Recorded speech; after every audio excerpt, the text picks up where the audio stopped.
Yes, you've gotten the essence of the speech, but Arnab, let me again, as you rightly pointed out, let me again highlight what is the essence of the strategic problem in South Asia.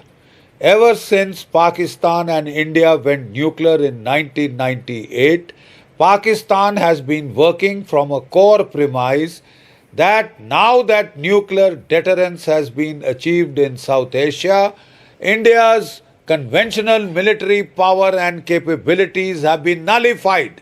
India will not dare give a conventional military response to our sub-conventional terrorist provocations, our proxy war provocations.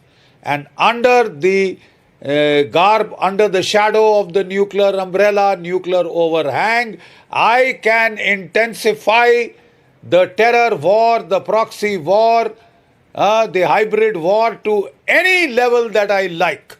And India can do a fig, not a fig. I think you've gotten one hell of a bloody reality check.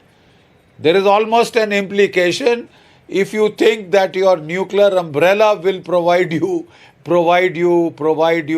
shelter to intensify the proxy war, sir, you might lose your nuclear umbrella. You might not have your nuclear umbrella any longer, and in any case, we will not countenance the nuclear overhang.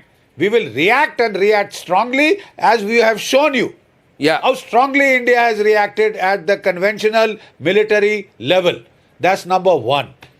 Number two, Arnab, there are a lot of people in India who want to do nothing under the excuse, it's not Pakistan.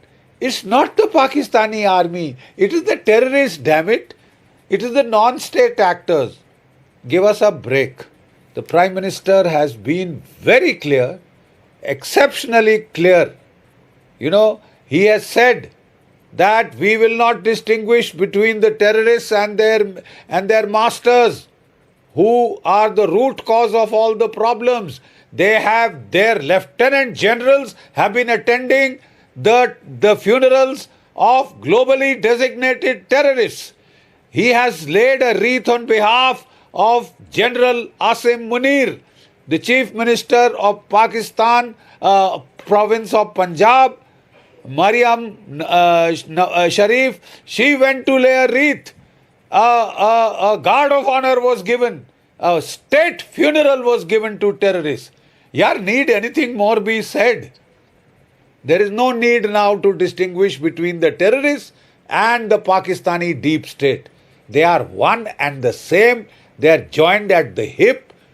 And the greater culprit, the greater terrorist, the greatest terrorist is the Pakistani army, ISI.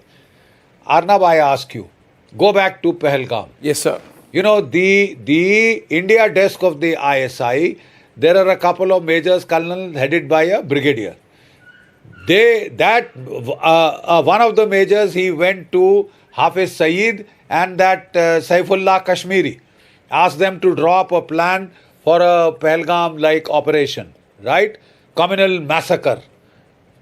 And you know what the intentions were. So he came up with a plan, he modified it, then he took it to his boss, the brigadier in the India desk. The brigadier made his little suggestions here and there, took it to DGISI. And DGISI says, okay, wait, fine, it's fine by me, let me get it cleared by General Asim Munir. Who is the terrorist Aka? I ask you. We can kill a lot of their minions. They are expendable cannon fodder. The Pakistani deep state says it is a no-cost, low-cost proxy war. हमको तो कोई क्या फर्क पड़ता है, मराए जाए, मरते जाएं ये कुत्ते, गलनाली के कीड़े हैं, लाहौर की स्लम से लाए हैं, ये कराची की स्लम से लाए हैं, 2 रोज की रोटी नहीं मिल रही थी, मदरसों में खाना तो खिलाया तगड़ा, ठीक है, और फिर उनको वहाँ पे ट्रेन किया, हथियार दिए, उनको इन्फिल्ट्रेट किया और उनको मरवा दिया भारतीयों को मारने के लिए.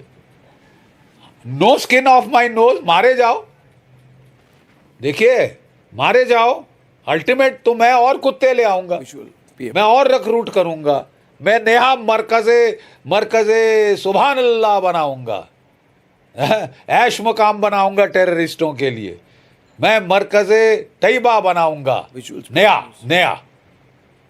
You know, so Arnav, Can I let's get one thing straight. If we want it to stop really,